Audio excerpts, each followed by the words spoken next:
So hello everyone, welcome you all again in this video, जहाँ पे हम लोग मेडिकल के बहुत बहुत बहुत कॉम्प्लेक्स टॉपिक को बहुत ही सिंपल वे में, बहुत ही कॉम्प्रेस वे में, सिर्फ पूरे के पूरे मेडिकल के टॉपिक को सिर्फ एक चार्ट में हम लोग समझने वाले हैं, है ना। और आज का हमारा जो टॉपिक है वो क्या है? वेरिकोज वेन है। वेरिकोज वेन ये एक बहुत बड़ा टॉपिक है। इसके ऊपर 25 से 30 पाने जो है वो टेक्स्ट बुक में लिखे हुए हैं।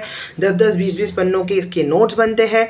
लेकिन ये एग्जाम पॉइंट ऑफ व्यू से हमको क्या इंपॉर्टेंट है, एग्जाम में हमको क्या लिखना है, सीधी से सीधी बात विद कॉन्सेप्ट और बहुत ही शॉर्टेंड और कंप्रेस्ड वे में, लर्निंग की लर्निंग, एग्जाम का एग्जाम क्रैक, और हमारा टाइम भी सेव होता है इस मेथड से, इस मेथड ऑफ लर्निंग से। यहाँ पे आपको एक इंगेजिंग सा चार्ट दिख रहा है सामने।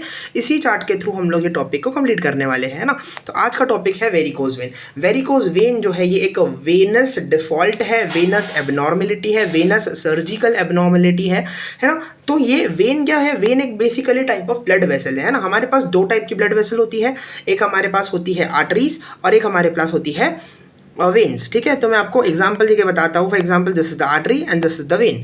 तो आर्टरी का और वेन का काम बेसिकली क्या होता है? देखो, आर्टरी का काम होता है सेंटर से पेरीफेरी ब्लड को ले जाना, मतलब हार्ट से कि आपके पेरीफेरी तक ब्लड को फ्लो कराने का काम जो है वो आर्टरीज का होता है। बट वेन का काम क्या होता है? From the periphery to the centre, मतलब कि सेंटर से पेरीफेरी ब्लड को ले जाना है। इसका काम कौन कर रहा है? आर्टरी कर रही है। और जो पेरीफेरी से सेंटर लाने का काम है वो कौन कर रहा है? वेन कर रहा है। तो भैया, सेंटर से पेरीफेरी ब्लड को पहुंचाना कोई मुश्किल बात नहीं है। तो आर्टरीज के अंदर ऐसा कोई जो है वो एनाटॉमिकल या फिजियोलॉजिकल फंक्शन है नहीं। वो ग्रेविटी के थ्रू जो है वो ब्लड जो है वो सेंटर से हार्ट पंप करेगा और ब्लड जो है वो सेंटर से पेरीफेरी के थ्रू आएगा। आर्टरी का काम तो सिंपल है। बट यहाँ पे वेन का काम थोड़ा सा कॉम्प्लिकेट हो जाता है। वेन का काम कैसे कॉम्प्लिकेट होता है? क्योंकि वेन को, ब्लड को पेरीफेरी से जो है वो सेंटर की तरफ ले जाना है। तो जब वेन को, ब्लड को पेरीफेरी से सेंटर की तरफ, मतलब एंटी ग्रेविटेशनल फोर्स की वजह, एंटी ग्रेविटेशनल फोर्स जो है ब्लड को ले जाना है, तो एंटी ग्रेविटेशनल फोर्स के वजह से इसका ब्लड का यूनिडायरेक्शनल फ्लो होना चाहिए। ब्लड जो है वो फिर से ग्रेविटी की वजह से नीचे नहीं आना चाहिए, प्रॉपरली जाना चाहिए। तो जो वेन होती है उसके अंदर जो है ना एक स्ट्रक्चर होता है जिसको हम लोग बोलते हैं वाल्व, जिसको हम लोग बोलते हैं वाल्व। ये जो वीनस वाल्व दिख रहे हैं ब्लू कलर के, यहाँ पे ये जो वीनस वाल्व दिख रहे हैं, ये वाल्व रिस्पॉन्सिबल होते हैं कि हमारा ब्लड जो है वो प्रॉपर यूनिडायरेक्शनल फ्लो में, जो हमारे पेरीफेरी है उससे सेंटर की तरफ फ्लो हो और ब्लड का बैक फ्लो ना हो। तो ब्लड का वेन में बैक फ्लो ना हो, इसके लिए रिस्पॉन्सिबल कौन है? हमारे वीनस वाल्व है। ठीक है, तो ये नॉर्मल तो आपको समझ में आ गया। लेकिन ये वेरिकोज वेन क्या होता है ना, अभी हम लोग ये लेक्चर में वेरिकोज वेन के बारे में डिस्कस करने वाले हैं। वेरिकोज वेन एक ऐसी कंडीशन है जहां पे यही वीनस वाल्व में इनकॉम्पिटेंसी आ जाए या यही वीनस वाल्व में कोई डिफेक्ट आ जाए, है ना। तो यहाँ पे एक एबनॉर्मल डायलेशन या टॉर्टिसिटी हो जाएगी हमारी सुपरफिशियल वेन में। क्यों होंगी? Due to the venous valvular incompetency. ये जो वाल्व है इसके अंदर कुछ ना कुछ खराबी है। तो यहाँ पे आपको नॉर्मल वाल्व दिख रही है, ये वाल्व है और ये वाल्व है। इसकी वजह से ब्लड का यूनिडायरेक्शनल फ्लो हो रहा है, बैक फ्लो जो है ब्लड का नहीं हो पा रहा है और पेरीफेरी से सेंटर की तरफ ब्लड बराबर जा रहा है। This is absolutely abnormal, this is absolutely normal condition. यहाँ पे देखिए, इस वाले डायग्राम में देखिए, जो वाल्व है वो आड़े टेढ़े हो गए हैं, है ना। जो वाल्व है, this is called as normal valve, ये नॉर्मल वाल्व है। और यहाँ पे क्या है? Valvular incompetency. तो वाल्वुलर इनकॉम्पिटेंसी की वजह से यहाँ पे ब्लड का ब्लैक फ्लो दिख रहा है। तो यहाँ पे देखिए, ब्लड यहाँ से ऐसे जा रहा है, इसको पेरीफेरी से सेंटर की तरफ जाना है, लेकिन क्योंकि वाल्वुलर इनकॉम्पिटेंसी हो गई है तो यहाँ पे तो जो ब्लड है वो प्रॉपरली जा रहा था, लेकिन यहाँ पे जो है ब्लड वो प्रॉपरली नहीं जा पाएगा। ब्लड का यहाँ पे क्या हो जाएगा? बैक फ्लो हो जाएगा। इसी कंडीशन को हम लोग क्या बोलते हैं?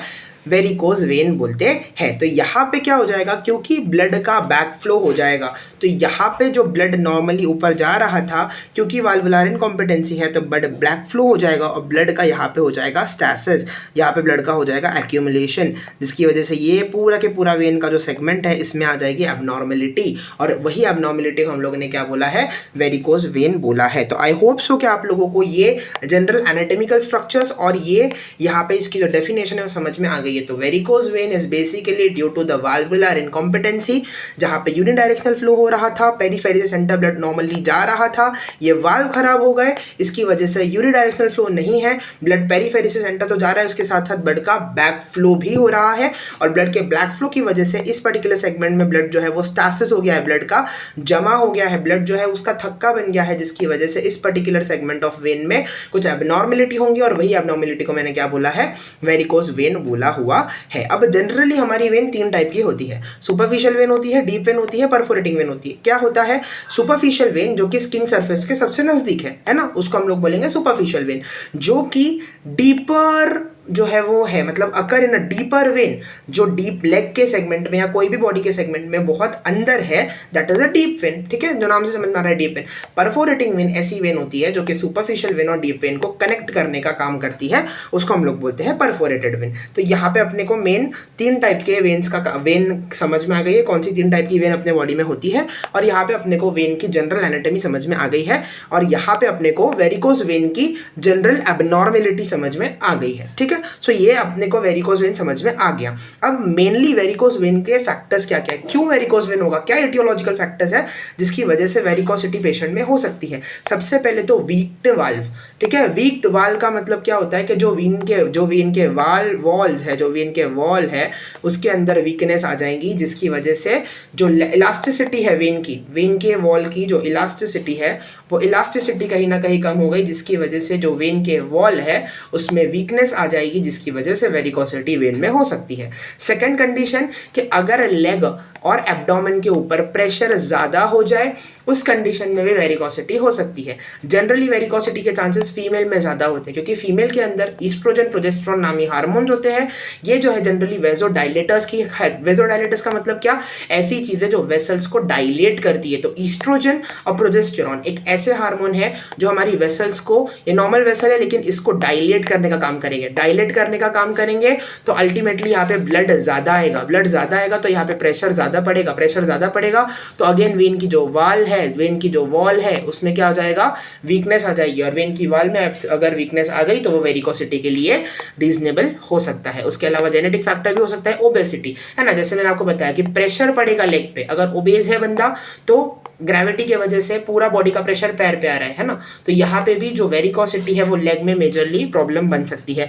50 के एज के ऊपर है ना, जो वॉल है उस पर वीकनेस जाहिर सी बात है। उसके अलावा जो वाल्व है, वेनस वाल्व और वेनस वॉल, दोनों में इनकॉम्पिटेंसी हो जाएगी due to the cellular ageing. ठीक है, तो एज भी एक रिस्पॉन्सिबल फैक्टर है। बहुत लंबे समय तक खड़े रहना है ना, खड़े रहने से क्या होगा, पैर के ऊपर ज़्यादा प्रेशर पड़ेगा। पैर के ऊपर ज़्यादा प्रेशर पड़ेगा मतलब क्या, कि ब्लड का प्रेशर ज़्यादा, मतलब वेन के वॉल पे प्रेशर ज़्यादा, वेन के वॉल पे प्रेशर ज़्यादा, मतलब वहाँ पे वेरिकोसिटी के चांसेस बन जाएंगे, है ना। Pregnancy is also a very important factor. यहाँ पे यही रीजन है कि प्रेगनेंसी के अंदर मेनली प्रोजेस्टेरोन बनता है ना, progesterone is a pregnancy hormone, और प्रोजेस्टेरोन जहाँ मैंने आपको बताया इट्स अ वेजोडाइलेटर, तो ये भी हमारी वेरिकोसिटी का कंडीशन जो है वो बहुत हद तक बढ़ा देगा। उसके अलावा कोई भी ट्रॉमा हो गया ब्लड वेसल को, या सेडेंटरी लाइफस्टाइल हो गई, या कोई थ्रोम्बस फॉर्मेशन हो गया, क्लॉट हो गया, मेनोपॉज, कॉन्स्टिपेशन, कंजेनिटल एब्नॉर्मलिटीज, ये सारे के सारे इंपॉर्टेंट रिस्क फैक्टर है for the varicosity of the when. ठीक है, तो हम लोगों को रिस्क फैक्टर समझ में आ गए हैं। व्हाट इज द पैथोफिजियोलॉजी, जो भी इटियोलॉजिकल कॉजेज या जो भी रिस्क फैक्टर अभी हम लोगों ने जिसकी भी बात की है, उसकी वजह से अल्टीमेटली वेन के वॉल में चेंजेस आना स्टार्ट हो जाएंगे, जिसकी वजह से जो वेन की वॉल्व है उसमें ओवर स्ट्रेचिंग होगी, है ना। फॉर एग्जांपल ये मेरी वेन है, अब यहाँ पे अल्टीमेटली मेरा ब्लड का प्रेशर बढ़ा। ब्लड का प्रेशर क्यों बढ़ रहा है, क्योंकि मेरी वहाँ पे रीजनेबल इटियोलॉजिकल फैक्टर्स है, रिस्क फैक्टर्स जिसकी मैंने अभी बारे में मैंने बात की है। अब ये ब्लड यहाँ पे बढ़ेगा तो यहाँ पे ब्लड का प्रेशर भी बढ़ेगा। ब्लड का प्रेशर बढ़ेगा तो ये वॉल जो है, वेन की वॉल जो है, इस पर प्रेशर आएगा तो इसकी ओवर स्ट्रेचिंग होंगी, है ना, जो यहाँ पे मैंने लिखा हुआ है over stretching and bulging of the wall. तो यहाँ पे हल्का सा ऐसा बल्जिंग हो जाएगा, हल्का सा ऐसा बल्जिंग हो जाएगा, क्योंकि ओवर स्ट्रेचिंग नहीं हो रही है ना, वॉल के ऊपर ओवर स्ट्रेचिंग हो रही है, जिसकी वजह से अल्टीमेटली जो वेन की वॉल्व है वो वीक हो जाएंगी। तो उसके वजह से वाल्वुलर इनकॉम्पिटेंसी, यही तो अल्टीमेट रीजन है। जो वाल है ना, जो वेन के ये वॉल्व है जो यूनिडायरेक्शनल फ्लो को कर रहे हैं परमिट, और जो ब्लैक फ्लो को बचा रहे हैं, वेन की जो वॉल है उसके अंदर डिफेक्ट होने की वजह से ये वॉल भी जो है वो आड़े टेढ़े हो जाएंगे, और वो जो ब्लड है उसका बैक फ्लो होना स्टार्ट हो जाएगा, जिसकी वजह से वहाँ पे स्टैसिस हो जाएगा, और वेन की जो है वो हालत बुरी हो सकती है, वेन में स्टैसिस हो सकता है, वेरिकोसिटी हो सकती है। तो वाल्वुलर इनकॉम्पिटेंसी, जिसकी वजह से back flow of the blood हो जाएगा, जो मैंने आपको बताया, जिसकी वजह से स्टैसिस या फिर पूलिंग हो जाएंगी ब्लड में। पूलिंग या फिर स्टैसिस का मतलब क्या होता है कि उस पर्टिकुलर जगह पे ब्लड रुक जाएगा। जैसे फॉर एग्जांपल ये वेन है, यहाँ पे मेरी वाल्व है तो यूनिडायरेक्शनल फ्लो हो रहा है, लेकिन इन अदर कंडीशन ये मेरी वेन है, यहाँ पे मेरे वाल्व जो है वो आड़े टेढ़े हो गए, तो यूनिडायरेक्शनल फ्लो भी हो रहा है और बैकवर्ड फ्लो भी हो रहा है, तो अल्टीमेटली यहाँ पे जो ब्लड है वो जमा हो जाएगा। इस जमा होने वाले ब्लड को हम बोलते हैं स्टासिस ऑफ द ब्लड या फिर पूलिंग ऑफ द ब्लड, जिसकी वजह से अल्टीमेटली वेन का प्रेशर, जो ब्लड जमा हुआ है, जो वेन में ब्लड जमा हुआ है, वो ब्लड का प्रेशर, जो ब्लड जो है वो वेन के ऊपर, वेन के वॉल पे जो है प्रेशर बनाएगा, वेन के वॉल पे प्रेशर बनाएगा तो वेन का प्रेशर इंक्रीज होगा, जिसकी वजह से माइक्रो सर्कुलेशन में अल्टीमेटली डिफेक्ट आने वाला है। सीवियर केसेस के अंदर लेग अल्सर भी हो सकते हैं, क्योंकि आप जानिए ये बात कि ये वेन है, यहाँ पे मेरे स्टासिस हो गई है ब्लड की, है ना, यहाँ पे मेरी पूलिंग हो गई है, मतलब मेरा जो ब्लड है वो यहाँ पे नीचे प्रॉपरली, मतलब यहाँ पे ऊपर प्रॉपरली ब्लड जा नहीं पा रहा है ना, पेरीफेरी, जो पेरीफेरी से सेंटर पे जाना है ना ब्लड को, तो यहाँ पे अगर मेरा स्टासिस हो गया है तो ब्लड मेरा ऊपर जा नहीं पा रहा, तो मतलब यहाँ पे जो एरिया है उसमें कहीं ना कहीं कुछ ना कुछ तो प्रॉब्लम होने वाली है ना। सीवियरिटी ऑफ द पेन हो सकता है, लेग अल्सर हो सकते हैं, वेरिकोसिटी में सीवियर अनीमिया का केस हो सकता है, डर्मेटाइटिस, लोकल पिगमेंटेशन भी उसकी वजह से बनता है, और लाइसिस ऑफ आरबीसी, क्योंकि एक जगह पे बता देना कि भाई ठहरा हुआ पानी भी सड़ जाता है, तो ठहरा हुआ ब्लड भी सड़ जाता है ना, ठहरा हुआ पानी जैसे सड़ता है वैसे ठहरा हुआ ब्लड भी सड़ता है, तो यहाँ पे अगर स्टासिस ऑफ ब्लड हो रहा है तो इस ब्लड के अंदर जितने भी आरबीसी है वो भी खराब होंगे, उसका लाइसिस होगा, और आरबीसी का लाइसिस हुआ तो हीमोग्लोबिन रिलीज होगा,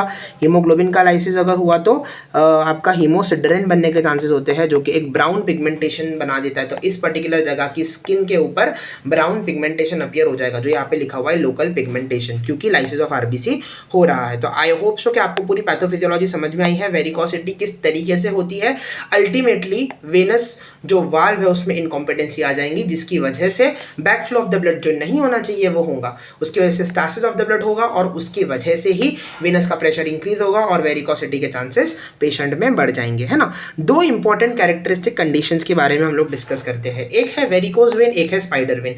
दोनों में क्या डिफरेंस है? देखो, वेरिकोज वेन और स्पाइडर वेन में बहुत ज़्यादा डिफरेंस है। सबसे इंपॉर्टेंट डिफरेंस जो आपको ये इमेज में ही दिख रहा है कि भैया जो वेरिकोज वेन है उसके अंदर जो बल्जिंग है, उसके अंदर जो डायलेशन है वो ओवर द स्किन विजिबल आराम से होता है। तो आप लोगों को ये देख रहा है, ये जो डायलेशन है, वेन के डायलेशन है, ये आप लोगों को over the skin easily visible हो रहे हैं, लेकिन इतनी ज़्यादा बल्जिंग या इतने ज़्यादा डायलेशन जो है वो आपके स्पाइडर वेन में नहीं होते। तो स्पाइडर वेन में आपको दिख रहा है इतनी ज़्यादा बल्जिंग नहीं है, बस खाली विजिबिलिटी है, visibility is there over the skin, but यहाँ पे जिस अमाउंट की, जिस लेवल की बल्जिंग यहाँ पे है उस लेवल की बल्जिंग यहाँ पे नहीं है। तो twisting of the when and the bulging over the when यहाँ पे ज़्यादा है, बट यहाँ पे इतनी बल्जिंग ओवर द स्किन नहीं होंगी। वेरिकोज वेन आपको रेड कलर में, ब्लू कलर में या फिर स्किन के कलर में भी अपीयर हो सकती है, लेकिन जो स्पाइडर वेन है it is generally in a red colour, है ना, and it is look like a spider web. Spider when का नाम स्पाइडर वेन क्यों रखा हुआ है? क्योंकि ये मकड़ी के जाले के जैसा अपीयर करता है ना, जिस तरीके से आपको दिख रहा है, तो मकड़ी के जाले के जैसा अपीयर करता है, that's why it is called as a spider vein. और एक और बात याद रखना कि जो वेरिकोज वेन है उसके अंदर आगे प्रोग्नोसिस जो है वो खराब ही होने वाला है, it can lead to the health problems, other health issues आ सकते हैं, लेकिन स्पाइडर वेन के अंदर कोई भी आगे फ्यूचर आने वाली प्रॉब्लम्स या हेल्थ प्रॉब्लम्स नहीं होंगी पेशेंट को। तो ये दोनों चीज़ की प्रोग्नोसिस हो गई। तो ये मेजर डिफरेंस होता है वेरिकोज वेन और स्पाइडर वेन में, ठीक है। अब हम बात करते हैं major sign and symptoms patient को जो होंगे। तो जो है विजिबिलिटी, इनलार्जमेंट, ये ऑब्वियसली हमको दिख रहा है, तो इस तरीके से जो लेग है उसके अंदर हमारे को वेनस डायलेशन की विजिबिलिटी ओवर द स्किन ज़्यादा देखने मिलेंगी, बल्जिंग देखने मिलेगा, वेन स्वोलन हो जाएंगी, वेन के जो पर्टिकुलर एरिया है वहाँ पे पेन होगा, फुलनेस, हैवीनेस, ईचिंग पेन जो है वो वहाँ पे पेशेंट को महसूस होगा, पेशेंट को ईचिंग होंगी अराउंड द वेन, है ना, mild swelling over the ankles आना। उसके अलावा when having a roping appearance, roping appearance का मतलब कैसे होती है कि रस्सी का ऐसा गुच्छा बन गया है, वैसे ही वेन का उस पर्टिकुलर एरिया पे गुच्छा बन गया है, इस तरीके से आप दिख रहे हो, ये जो गुच्छा बन गया है, this is called as the roping of the vein, है ना। तो roping of the vein patient के अंदर दिखने मिलेगा, फटीगनेस दिखने मिलेगा, डिस्कलरेशन, है ना, blackish purplish over the ankle और over the lower segment of the leg. क्यों हो रहा है यहाँ पे पिगमेंटेशन क्यों हो रहा है? Because of the lysis of RBC, जो मैंने आपको पैथोफिजियोलॉजी में एक्सप्लेन किया। तो डिस्कलरेशन हमको देखने मिलेगा, एक्जिमास और स्किन अल्सरेशंस, क्योंकि वहाँ पे प्रॉपर ब्लड फ्लो नहीं है, तो क्योंकि डिफेक्टिव माइक्रो सर्कुलेशन है, ब्लड फ्लो प्रॉपर नहीं है, तो टिश्यू को जो अमाउंट ऑफ हेल्दी ब्लड मिलना चाहिए वो टिश्यू को मिल नहीं पा रहा है, जिसकी वजह से एक्जिमा होगा और आगे आने वाली टाइम में स्किन अल्सरेशंस भी हो सकते हैं। हाइपरलिपिडोस्क्लेरोसिस जो है ये कंडीशन भी पेशेंट में बन सकती है, जिसके अंदर एक तो हाइपर पिगमेंटेशन, उसके अलावा थिकनिंग ऑफ द स्किन। ये दो कैरेक्टरिस्टिक फीचर होते हैं इस पर्टिकुलर बीमारी के, जो सबसे ज़्यादा दिखने को मिलता है अपने को वेरिकोज वेन के कंडीशन में, है ना, वेरिकोज वेन के कंडीशन में। तो hyper pigmentation along with the thickening of skin, उसको ही हम लोग क्या बोलते हैं, हाइपर लिपोडर्मेटोस्क्लेरोसिस। तो क्या hyper lipodermatosclerosis a condition where there is a hyper pigmentation along with the thickening of the skin. ठीक है, अभी हम लोग लास्ट बात करते हैं अबाउट द कॉम्प्लिकेशंस, कि भाई क्या क्या कॉम्प्लिकेशंस हो सकते हैं। तो थ्रोम्बस फॉर्मेशन क्यों होगा, क्योंकि यहाँ पे स्टैसिस ऑफ ब्लड हो रहा है ना, स्टैसिस ऑफ ब्लड या फिर पूलिंग ऑफ ब्लड हो रहा है, जिसकी वजह से वहाँ पे थ्रोम्बस फॉर्म हो सकता है। अगर वेन में ज़्यादा प्रेशर बनता है तो वहाँ पे वेन रप्चर की पॉसिबिलिटी है, जहाँ से ब्लीडिंग होना बहुत कॉमन चीज़ है। पेशेंट को इन्फेक्शन हो सकते हैं, अल्सर का फॉर्मेशन, क्योंकि यहाँ पे डिफेक्टिव माइक्रो सर्कुलेशन है ना, तो अल्सर का फॉर्मेशन भी हो जाएगा। स्किन में चेंजेस आएंगे, क्या स्किन में चेंजेस आएंगे भैया, पिगमेंटेशन जो है वो प्रॉपर नहीं रहेगा, है ना, तो डिसपिगमेंटेशन हो जाएगा। क्यों डिसपिगमेंटेशन हो जाएगा, लाइसिस ऑफ आरबीसी की वजह से। और अगर डिसपिगमेंटेशन है, हाइपर पिगमेंटेशन है with the thickening of skin, that is the condition called as hyper lipodermatosclerosis, which is important clinical feature, characteristic clinical feature of varicosity. ठीक है, लिपिडर्मेटोस्क्लेरोसिस जो मैंने अभी आपको ऊपर एक्सप्लेन किया ना, हाइपर लिपिडर्मेटोस्क्लेरोसिस का मतलब क्या है कि एक तो स्किन की थिकनिंग बढ़ गई, उसके अलावा यहाँ पे पिगमेंटेशन भी बढ़ गई। तो स्किन की थिकनिंग बढ़ी, उसके साथ साथ पिगमेंटेशन बढ़ा। ठीक है, और डर्मेटाइटिस मतलब स्किन में जनरल इन्फ्लामेशन। तो this is all about the varicose vein. ठीक है, आप लोगों को आई होप सो कि मैंने बहुत कॉम्प्लेक्स टॉपिक है वेरिकोज वेन के ऊपर 20 से 25 पन्ने लिखते हैं भैया, है ना, but exam point of view से क्या इंपॉर्टेंट है, क्या चीज़ें हमको समझना ज़रूरी है, उस सारी चीज़ों को मैंने यहाँ पे इस चार्ट में कंपाइल करके आप लोगों को प्रोवाइड करवा दिया है। अगर आप लोगों को ये चार्ट चाहिए तो आप लोगों को मेरे इंस्टाग्राम हैंडल होम्योस्फीयर पे ये चार्ट मिल जाएगा, तो आप इंस्टाग्राम पे सर्च कर सकते हो होम्योस्फीयर। ये होम्योस्फीयर सर्च करने के बाद आपको ये पर्टिकुलर चार्ट इंस्टाग्राम पे अपलोडेड मिल जाएगा, वहाँ से आप इस चार्ट को ले सकते हो, वहाँ से आप इस चार्ट को प्रिंट भी करा सकते हो और आप इस चार्ट को स्टडी भी कर सकते हो, है ना। So thank you so much for this watching this video, thank you so much.